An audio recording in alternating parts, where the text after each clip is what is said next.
Panoorin po natin ito. Who? Ito ayun, basahin natin yung title ng Rappler. Who and what was behind the Senate shooting? Is Bato de la Rosa still in the building? So, panoorin po natin to. Jairo Bolledo po, Rappler reporter. Nandito pa rin tayo sa labas ng Senate kung saan nagkaroon ng shooting incident Wednesday night, May 13, pasado alas 12 na po.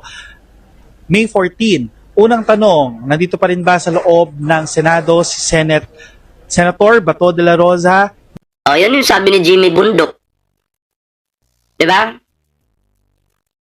Yun yung sabi ni Jimmy Bundok, nandyan pa daw po. Ipahanap nyo nga kay Jimmy, baka makita niya. Oh, ituro niya kung nasan si Bato. Diba? Ginagago po tayo nitong artista nga na to.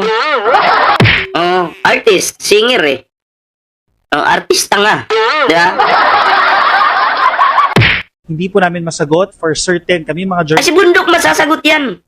Gagamitan ka ng pinagbabawal na teknik na kasinungalingan. journalist, pero kukunin po natin ang sinabi ng kanyang attorney na si Attorney Jimmy Bondoc. As of 11 p.m. ay nasa loob pa rin daw si Senator Bato de la Rosa. Yun yung sabi ni Jimmy Bundok, di ba? Kaya dapat po dyan, sa gagong abugago na yan, madisbar. Kasi nililigaw po niya at niluluko niya yung taong bayan.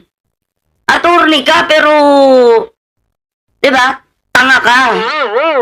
Oo, at sana naman po, yung katangahan mo, Jimmy Bundok, wag mo naman kaming idadamay. Wag mo namang idadamay yung taong bayan kasi syempre ang taong bayan nakikinig. Naghahanap ng maayos na balita. Tapos ngayon sasabihin mo nandyan kahit wala na. Diba? Tarantado ka talaga. Diba? Alam mong wala na, sasabihin mong nandyan. Oh. Anong tawag sa'yo? Diba gago? Sinabi rin yan kanina, bandang alas 10, alas 11, ni DILG Secretary John Vic Remulla na pumasok sa loob ng Senate building. Isa pa ito si John Vic Remulla. John Vic Remulla nakipag-meeting sa mga senators. Ang sarap pa ng tawanan nila sa loob. Diba? Masayang masaya si John Vic Remulla pero hindi niya ginagampanan yung kanyang trabaho. Diba? Huwag ka naman tatamad-tamad, John Vic. Magtrabaho ka, pinapasahuran ka ng taong bayan. Diba? Dapat sa'yo, tadyakan no? Sipain. Palitan ka dapat. Diba? Hindi na po nakakatuwa yung ginagawa nitong John Vic na to. Diba? Wala na po Yung tiwala ng Pangulo binigay sa'yo. Pero sinayang mo. Anong sigaw ng taong bayan ngayon? Palitan ka. Diba? Kasi wala kang silbi. Imagine wala ka nang mapupuntahan, John Vic. DDS galit sa'yo. Kami ngayon galit na sa'yo. Kung may bala kang tumakbo sa 2028, sino susuporta sa'yo? Sino? Ay, nako. Susunod na tanong, ano pong nangyari? So, base po sa accounts ng DILG at ng Senate ay may mga armed men po na pumasok. Ang ginawa po nila, ang ginawa ng Senate as a response ay nagpaputok, warning shots daw umano. Nagpaputok, take note Senate po, yung nagpaputok, yung mga, siguro yung mga alagad ng mga senators. Sila po yung nagpaputok. Okay? At may umami na po niyan. At in return, itong mga armed men ay nagpaputok din. Base po sa bilang namin, more than 10 po ang narinig naming gunshots po mula po sa loob ng Senate building. Susunod na tanong, meron po bang naaresto? Wala. Wala pong naaresto. Kaya kailangan itanong yan. Bakit po hindi hinabol? Bakit walang aresto nangyari? Pero kung tatanungin po si DILG Secretary Remulla, walang in custody. Wala silang hawak. Susunod, ano pong motibo? Hindi pa rin daw alam ng DILG at ng Senate ang motibo, although they have people in mind. Susunod na tanong, may suspect na po ba? May persons of interest na po ba? Wala rin po. Kasi nung kinaklarify natin yung mga ganong mga bagay, ayaw sumagot directly ng DILG at ng Senate. May tinatago. Meron pinoprotektahan. Yung mga bagong pasok dyan huwag kalimutan mag-like sa ating live ngayon. Like, share, subscribe po. Ayan. So, susunod na tanong din po, ano po ba ang mga susunod na hakbang mangyayari po dito sa loob ng Senate? Business as usual pa rin. As of the moment, pasado alas 12, in and out yung mga papulisan. Nakita natin kanina pumasok ang Criminal Investigation and Detection Group Unit ng PNP. Yung forensics unit nila ay nandito para investigahan itong nangyaring barilan. Sabi rin kanina ni Senate President Alan Peter Cayetano ay sweep, check nila yung mga dito, yung mga facilities para siguraduhin na safe na ito. In and out din, kanina pa, si PNP Chief Jose Melencio Nartates Jr. as of the moment, 12 pasado alas 12, May 14, nandun pa rin siya sa loob, kasama niyo po si Interior Secretary John Vic Remulla. Marami pong tanong sa inyong sipan, ganun din po sa aming mga media. Pero ang Ay, yung mga tanong po na sinasabi niya, yun po yung tanong ng taong bayan.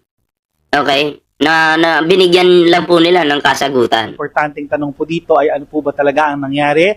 Masisigurado ba ng ating kapulisan na malalaman nila kung sino ang mga nasa likod nito, ano po ba ang motibo nila, at kung ito po bang nangyari ay may connection po doon sa ICC arrest ni Senator Bato de la Rosa or doon sa impeachment trial ni Vice President Sara Duterte. Pero isa lang po ang malinaw para sa ating lahat, the Senate at yung mga kapulisan natin, law enforcement agencies, have some explaining to do para po sa ating publiko. So ayan yun po yung mga katanungan ng taong bayan.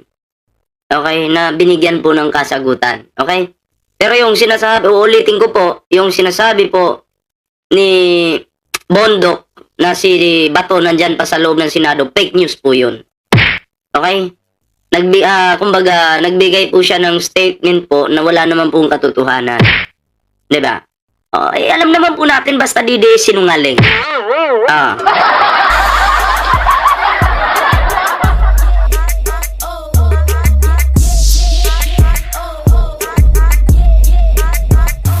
Wait lang. Okay. Okay, dugtong po natin itong balitang ito mga pre, ano. Ayan. Yung taong bayan ay galit na galit na. Okay? Kita nyo to. Nagkaisa po sila. Nagsama-sama po sila mga pre, panoorin natin.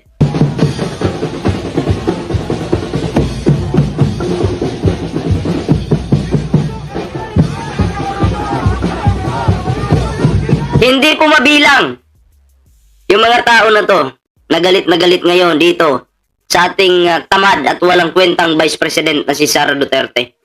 Diba? Sara, impeach. Okay? Impeach daw po si Sara Duterte.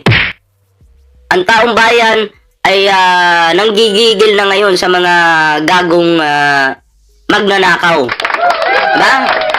Oo, kulang na lang, kalad ka rin si Sara Duterte. Pero hindi nyo po kayang kalad ka rin ngayon si Sara Duterte kasi nagpapasarap pa po sa ibang bansa. Okay, habang nagkakagulo po yung Pilipinas, siya po hayahay sa ibang bansa. Okay, hindi ko po ramdam na meron po tayong Vice President. Noon pa man hanggang ngayon, ang tingin ko kay Sara ay basura. Diba? Tuloy natin.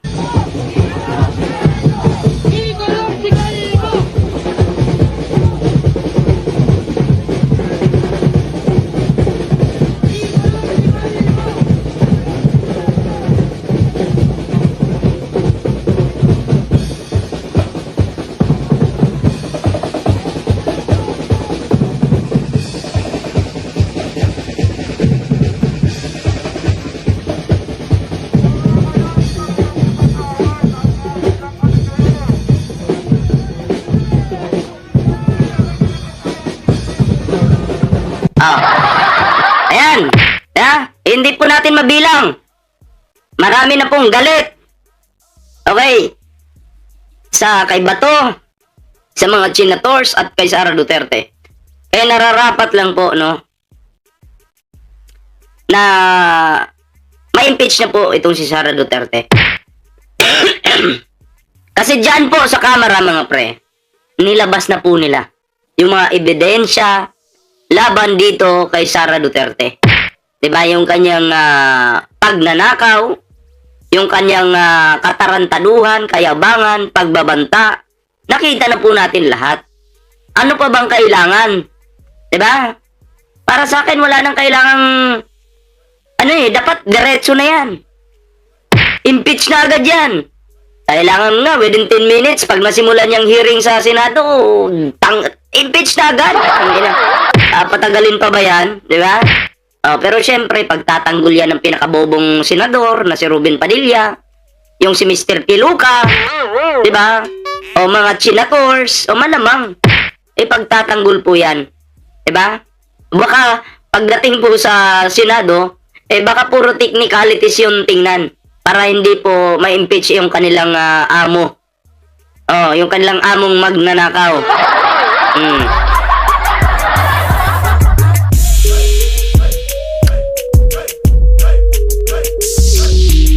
Kayo mga pre, ano po yung inyong reaction dito? Ayan, comment down below para naman po makita natin yung inyong kanya-kanyang reaksyon at opinion sa videong ito mga pre.